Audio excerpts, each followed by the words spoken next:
Like, of course you're going to go attack the only democracy in the Middle East if you're attacking your own democracy, if you can't even see the value of our country anymore, if our youth doesn't understand what this country is and like what a beacon of hope this country is for the world. We're not a perfect government. We're not the perfect legal system, but we're the most perfect one out there, I'll tell you that. And we're always upgrading and improving, and we're open for criticism. We're doing this like we're doing. Sure. Many more people trying to get into the United States than any other country in the world. Sure. My last point would be, much like the United States and Vietnam, Israel finding itself in the exact same position.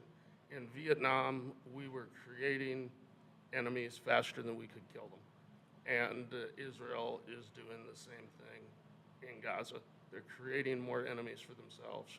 And whether it's Hamas's fault, that's a value-neutral statement. Right. All right, it's not saying that it's anybody's fault. More enemies are coming out of this situation than allies. Right. So And you know what? I you've blame, got to I find blame, a I way. blame the world for that. In other words, what you're saying, it could be objectively true, right? Like you said, it doesn't matter what the reason is or how that's happening, but let's say that is a fact. Okay, I blame the world for that because I still believe that, the world leaves Israel out there on their own, this tiny little country to deal with this Islamic threat that threatens the entire world. So Israel's left alone, and I still believe this to this very day, that on October 8th, if all the responsible world leaders stood up on TV together and said, hey, Hamas, you got 24 hours to lay down your weapons and to release those hostages, or we're all going to come take care of you, it would have happened. So, I think that's part of the problem is that, we expect so much from Israel, we meaning the world community, and we provide them with no support. That's my position. Israel needs to change the way they're operating.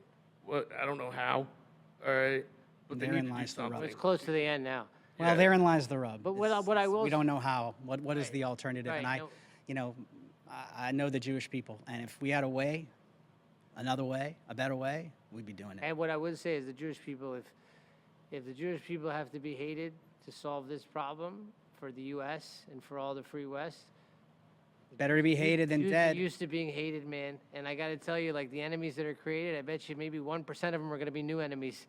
They're always going to be enemies. They're always going to find a way. They're always going to hate. But it's fair. I think it's healthy to have guys like you that are pushing back and giving. Yeah, I love this. criticism. Let's do this I think again. it's fair, and I think it's good conversation, and you get to solutions in this way.